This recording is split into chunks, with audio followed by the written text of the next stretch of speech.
I'm Bill. I'm Mart. And this is our tree farm. We work here at Highland Hill Farm on Route 313 in Fountainville, PA with my old man Don, my son Michael, and my son James. And one thing we've learned after 35 years in the tree business, we never know what job we're going to do next. Here behind me is an example of a Winterburn holly. This is a Nellie Stevens holly. Many Nellie Stevens hollies got Winterburn in Pennsylvania this year. This is 2014. We had a very bad, cold winter with lots of winds and many days where the high temperature was in the teens.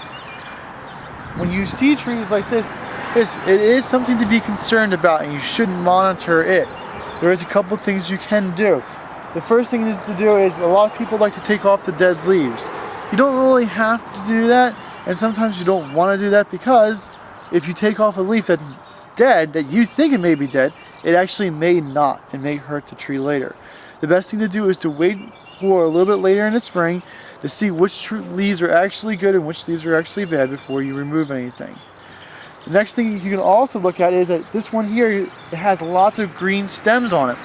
And when you have green stems, there's a chance that the buds may still be alive. So don't remove stems that are green. Wait until later in the spring to see which stems blossom out with new buds and flowers and which stems are actually truly dead. You can see right on this one here, it's just about ready to flower with the flowers of the Nellie Stevens holly. So you don't know how far back where the buds are. Just give it some time and you'll see which buds are alive and which buds are dead. The main idea is don't panic when you see your plants like this.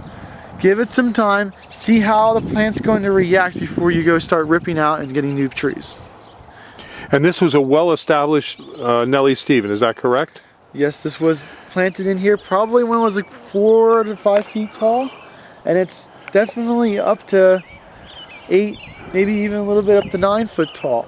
So even if you planted your tree last year, a lot of trees that were planted prior to that had been established and been in the ground also had damages. Well, thank you, Mike. And what other trees suffered windburn damage this year from the severe winter? All evergreens suffered this year. It doesn't matter whether it was a spruce, a pine, a holly, a skip laurel, yew, they all got hurt with this really bad wet winter. Just give whatever you see. Sometimes you'll see stuff that loses its needles. Some of it doesn't look very good. Whatever it is, just take a look at it and let it do what it's going to do. Don't force something or don't start cutting until you know what is actually dead. Okay, thank you very much. If you have any questions, you can call Michael at 267-446-2376. All right, very good.